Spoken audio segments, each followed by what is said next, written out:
Nabil El Moudni fait des révélations choc sur Nabila et Thomas Vergara. Le couple serait derrière les rumeurs sur Jazz et Laurent pour les nuire.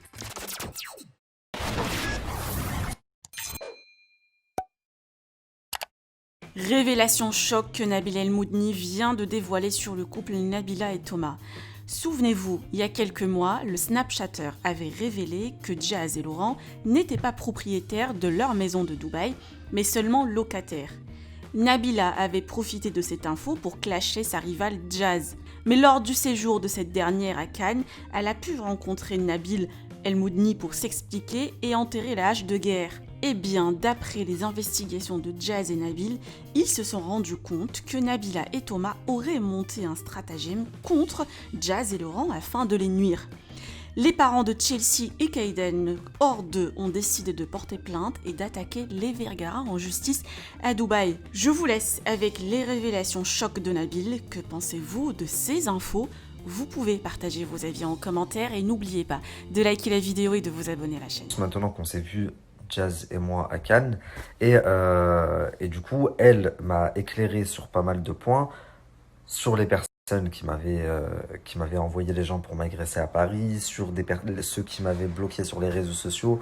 Enfin bref, j'ai pu savoir énormément de choses, tout comme moi, je lui ai fourni énormément de choses pour qu'elle puisse faire le tri déjà dans son entourage, puisque elle n'a pas toujours été bien entourée, on va dire.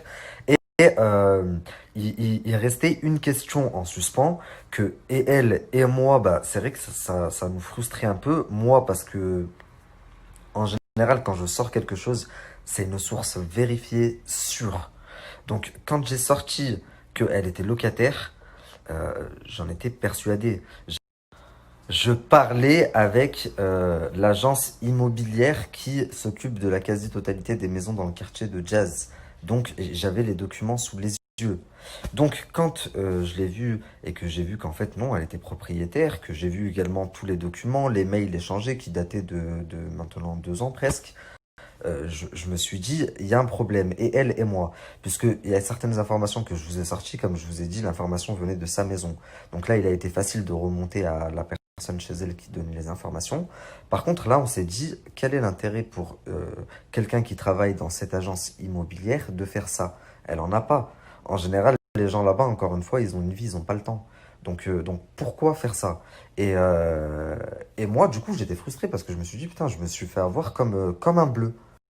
Mais en même temps, je parlais avec la meuf de l'agence, j'avais les documents sous les yeux, et c'était des documents falsifiés, mais je pouvais pas le savoir, puisque la meuf travaille dans l'agence, donc c'était super facile pour elle. Pour moi, c'était des documents originaux, et n'importe qui pouvait acheter la maison de Jazz. D'ailleurs, la femme qui m'avait contacté, rappelez-vous, elle m'avait envoyé des photos de devant la maison pour confirmer que c'était bien le même numéro, etc. Et on voyait Nadé devant la maison. Je vais vous remettre la conversation.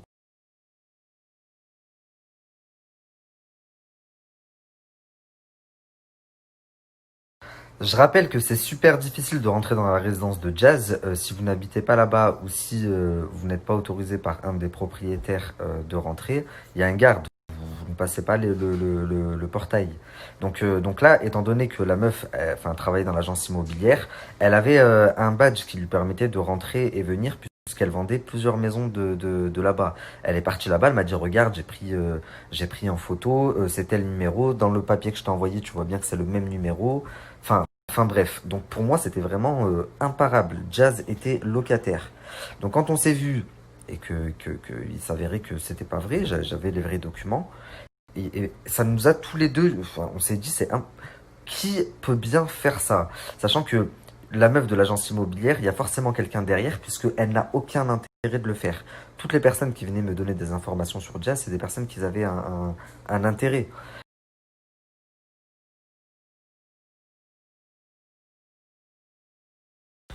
Dans un premier temps, il y a plusieurs personnes qui ont pensé que c'était Marc Kennedy qui se cachait derrière le compte, puisque c'est un faux compte. Mais encore une fois, quel était l'intérêt pour Marc Kennedy à ce moment-là de décrédibiliser Jazz et Laurent? Il n'y en avait pas trop. Mais pourquoi certains pensaient que c'était Marc Kennedy? Tout simplement parce que dans les photos qu'on m'a envoyées, on voit Nadé devant la maison Et ce jour-là, quand elle est allée chez Jazz et Laurent, elle était accompagnée de sa fille et de Marc. Or, sur toutes les photos, on la voit toute seule. Ni Marc, ni sa fille. Donc voilà pourquoi certains pensaient que c'était eux. Et dans un second temps, on, on a su la vérité parce qu'on a fait un piège en fait à cette personne, à la meuf de l'agence immobilière. Donc écoutez bien parce que ça va très très loin. Alors je vous l'annonce, la personne qui se cachait derrière ça, c'est Nabila. Et croyez-moi, j'ai été le premier choqué, j'y croyais pas. Mais écoutez bien comment on l'a su. Alors je vous l'annonce. Donc en fait, la femme qui travaillait dans l'agence, je vais pas donner son nom, mais du coup, on a réussi à avoir son prénom et son nom. Elle était envoyée par Nabila. Nabila avait pris contact par mail, puis après sur WhatsApp avec elle. Et du coup, elle me l'a envoyée pour me faire dire que Jazz était locataire, ses voitures, etc. Et même, j'ai pas tout mis, mais ses montres également. Elle m'avait envoyé exactement les montres qu'elle avait, mais en fausse, avec un fournisseur, en me disant elle les prend là, patati patata. Et je me disais, c'est dingue, pourquoi une femme qui travaille dans une agence immobilière vient me donner toutes ces infos, tous ces documents, quel est son intérêt? Son intérêt, tout simplement, c'est que c'était Nabila qui se cachait derrière. Mais donc, comment on l'a su? C'est ça le truc, parce que vous allez me dire, t'as des preuves. Alors écoutez bien. Du coup, moi, cette femme, la meuf de l'agence, elle m'avait dit, oui, tiens, ça c'est le numéro de l'agence, appelle, fais-toi passer pour un acheteur potentiel, dis que tu vas acheter telle maison, numéro. Donc maison numéro tant, le numéro de la maison de Jazz, dans tel quartier, tu verras que tu peux acheter la maison, etc. J'ai dit, ok, très bien.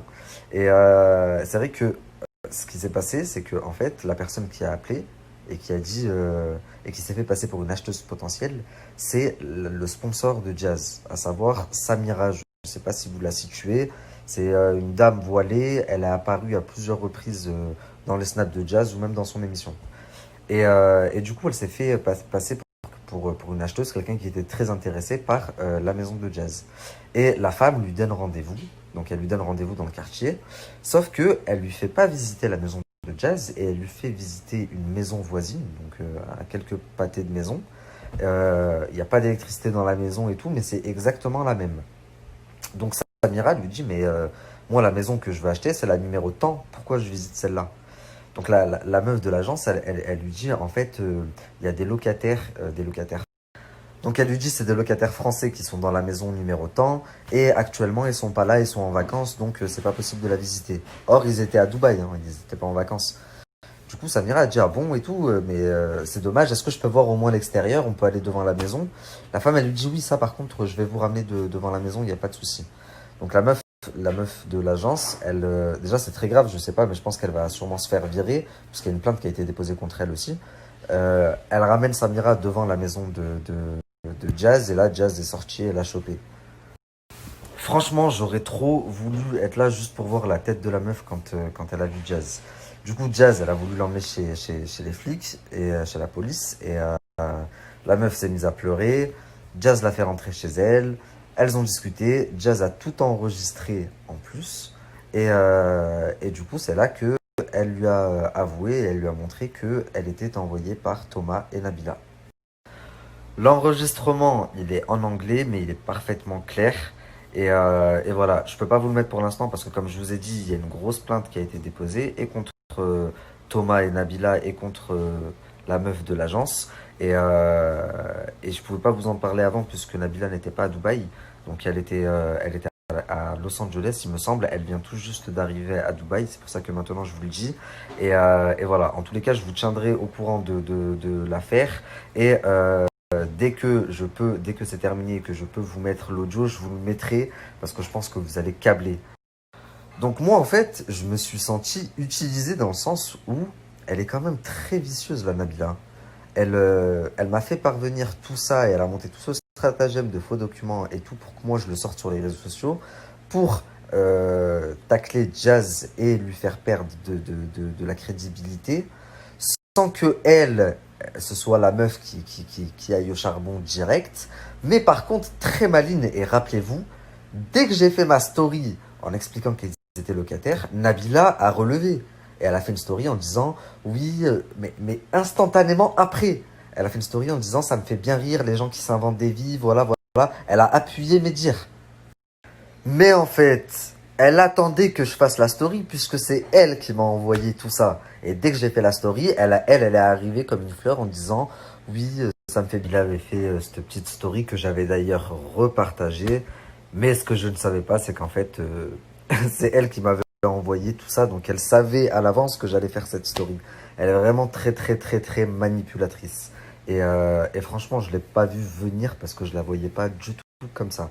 Et surtout, j'ai pas vu du tout j'ai pas vu de suite quel était son intérêt à faire ça. Ok, tout le monde sait qu'elle s'aime pas, qu'il y a une petite guéguerre entre elles. Mais de base, je le rappelle, dans la saison 1 de la JLC Family, Nabila a fait une apparition. Donc, de base, elles se donnaient un petit peu de la force entre elles. Et là, pourquoi autant de haine et pourquoi vouloir à ce point décrédibiliser Jazz?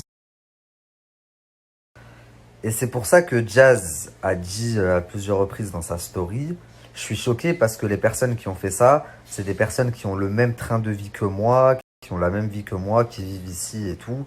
Donc je comprends pas trop. Bah, en fait, elle parlait de Nabila.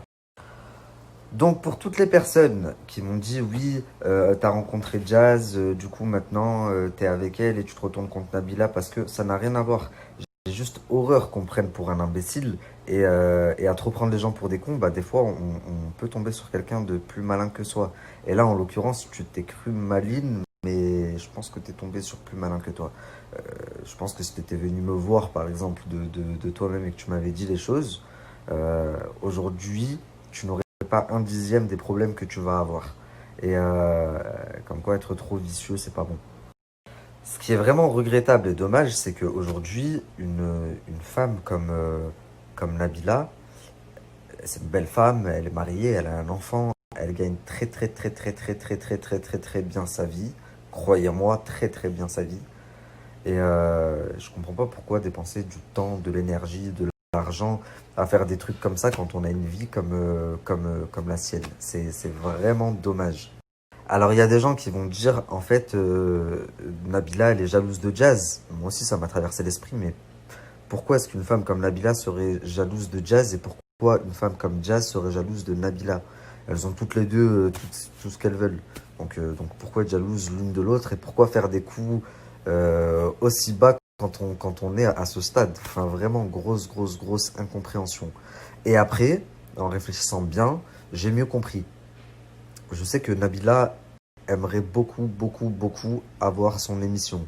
Enfin, une émission sur sa vie, elle, son mari, son enfant et tout, un peu comme Jazz. Et aujourd'hui, elle ne l'a pas, enfin, pas encore. Donc, pour pouvoir bien vendre le truc, et c'est comme partout, les Marseillais et les Anges, il y en aura toujours un qui va cartonner plus que l'autre. Les deux ne peuvent pas cartonner en même temps, c'est pas possible. Il y en aura toujours un qui va être plus à la mode que l'autre. Et ben demain, si Nabila a son émission, c'est un peu pareil. C'est un peu pareil dans le sens où c'est le même format d'émission, donc il va avoir la place que pour un. Et donc il y en a un qui va très bien marcher et un qui va pas trop bien marcher. Et pour s'assurer d'être celui qui va le mieux marcher, eh ben on fait perdre la crédibilité aux autres en, en brisant un peu l'image qu'ils ont. Donc l'image de propriétaire, l'image propriétaire de voiture, de machin, l'image de famille parfaite, etc. Et comment est-ce qu'on s'y prend? Bah, on me fait parvenir des informations et des documents falsifiés et des.